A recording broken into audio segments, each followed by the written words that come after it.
Regardless of how far Germany go at the Euros this summer, the tournament will be Joachim Low's last ever involvement as the national team manager. Hey everyone, today we're going to discuss a little bit about what's happening to German football at the moment. Sure, they're not a weak side by any means, but they do lack something that once made them one of the most formidable foes for teams around the world. This German team is in a bit of a transition, and once Yogi leaves his post, Hansi Flick might have his work cut out for him. Before we start talking about the history of German football and what's happened to the national side in recent years, make sure that you subscribe to our channel and hit the bell icon. We've got tons of stuff in store for you in the coming days, and you wouldn't want to miss out on that.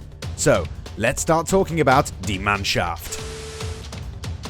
The Germans always win. In 1990, the legendary England striker Gary Lineker had this to say: "Football is a simple game.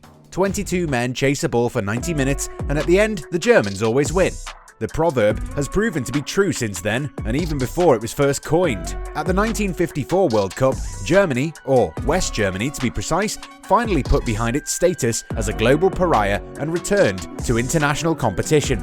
Since then, they've qualified for 17 consecutive World Cups, qualified from the group stage 16 times, played 12 semi-finals, played 8 finals, and won 4 of those. At the European Championships, West Germany made their debut back in 1972 and have been very successful. They have never failed to qualify for the tournament. They made 9 appearances in the semis, played 6 finals, and won 3 of those. This is what we call absolute power. They might not always win tournaments, but you can bet your fastest horse that the Germans are always going to be in a major competition. Of course, there's been some hiccups along the way, but this unrelenting dominance and consistency is something that you don't see in any other national side. Even in other sports, you might struggle to find a lot of examples of such dominance. American basketball dominance would be one. Maybe Australian dominance of cricket is a good example, or maybe how the Russians rule ice hockey alongside Canada. Joachim Low is now part of German football's rich history in international football. He'll be leaving the setup after 17 years, and that makes him the longest-serving Germany manager since World War II. Is international football really that different? Yes, it really is. While the top club sides contest for multiple honours every season, national sides get one shot every 2 years, and they have to make it count in just a few games that happen within a month. Assembling a squad isn't easy, and national team managers are slaves to how their players develop at club level. National team players get to play with one another in a confined environment for a limited amount of time, so it's difficult for a manager to create complicated systems and expect their players to be fully on board. And if there's a problem in a certain position, the manager can only rely on a small pool of players that he's got at his disposal. Germany bucked the trend with Low. Due to these aforementioned reasons, you'll be hard-pressed to find a manager who will mould and shape the identity of a side in a manner that is long-term in nature.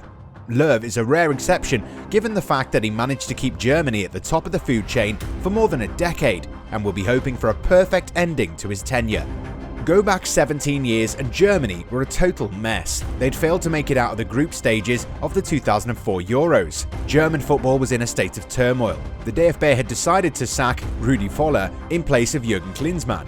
The former striker had no senior coaching experience to speak of, but his ethos of playing attacking football with young players was something that seemed quite refreshing. The experiment didn't work out at all, but it actually worked out very well for the national team because of the presence of Low, who was his right-hand man.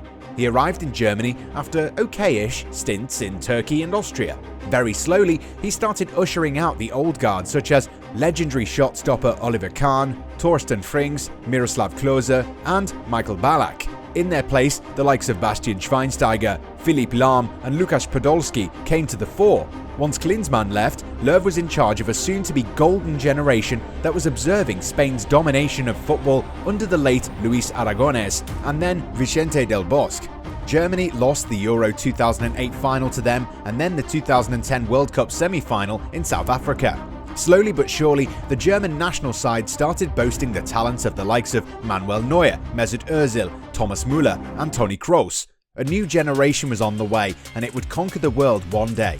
Between 2008 and 2016, Löw had some nice headaches to worry about. He had some of the best attacking players at his disposal, and it wasn't the tactics that made him such an amazing manager. He would play whatever tactical framework that would allow him to field the best 11 players in his squad.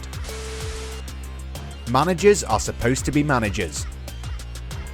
Gone are the days where the likes of Arrigo Sacchi and Rinus Michel's strict tactical doctrines would do the trick. The most successful managers are that. They're managers. It all boils down to understanding the players that you've got at your disposal. If you get to have the best players from your country, the onus is on you as a manager to make them play well. Paul Pogba is one of the best examples out there. His performances for Manchester United have been questioned, but the midfielder has been Didier Deschamps' go-to guy for France in the last 6 years. Did Löw create a dynasty? Germany had quite a ride under their manager, but even then, their displays pale in comparison to other dynastic runs, such as those of Spain, France and Brazil in the last 30 years. But then again, you can't discount what Germany achieved under him. So, what's happened since then? Well, to begin with, we have to remind you that what goes up always comes down. Germany were flying high, but their time was coming to an end. They were eliminated from the group stages at the 2018 World Cup, and that was just a sign of things to come. Failure caused quite the uproar back in Germany, and Löw was forced into conducting a 2-hour-long inquest into his side's failings, at the end of which he vowed to make changes. The national side was in disarray, and the system wasn't working. Changes were needed, and the likes of Mats Hummels, Boateng and Thomas Müller were informed in 2019 that they were no longer a part of the national setup. All three were struggling for Bayern Munich at that time as well, but what no one failed to notice was that all of a sudden, German football had stopped producing talent at the pace that they were back in the day.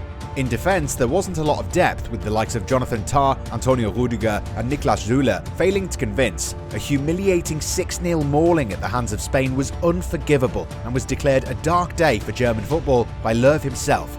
Had the German FA not had its own issues to deal with at the time, Löw could have been fired, but the manager was running out of time and knew that the axe was going to fall sooner rather than later. This is why he announced his departure after this Euros. This allowed him to take some pressure off his shoulders. Müller return are back to basics. Thomas Müller was given a place back in the national team and was an indication of how Löw wanted to return to basics. Hummels' return also showed that Löw was not sure if the other options were ever ready to represent the national team. Thankfully, Rüdiger's ascent has helped Germany, but the Chelsea man will need a lot of help. Following a 1-0 defeat to France where their defence was exposed, which is something Portugal will have observed too. The Iberians are great at carving open defences, so the Germans are in for a tough few days. Instinct and experience for a crumbling giant. The starting 11 against France was basically the manager relying on instinct and experience to get the job done. The team gave a true underwhelming account of themselves, and even when they were on top of things, they offered no penetration whatsoever. However, with a young side, you can expect a few hiccups down the road. The national side is not expected to win the Euros this time around, but whatever they achieve in this tournament will serve as a roadmap for the coming years. Towards a different future. The likes of Kai Havertz, Serge Gnabry and Leroy Sané give a hopeful glimpse into the future, but then again, it remains to be seen if the next Germany manager will be able to reboot the national side the way Löw did all those years ago. It's not going to be an easy task. Sporting dynasties rise and fall. Some elements stand the test of time, and Löw did that very well. However, his time had already ended on that fateful night in Sevilla when the Spaniards scored 6 goals against them. Nonetheless, Löw will go down in history as a legend for Germany. It was his arrival that really changed how we see international football management.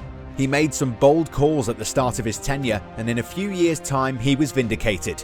One can only hope that Hansi Flick is given the same patience, and with luck, the German Bundesliga will be able to produce sufficient talent that can return Die Mannschaft to the dizzying heights that it enjoyed for most of Löw's 17-year reign.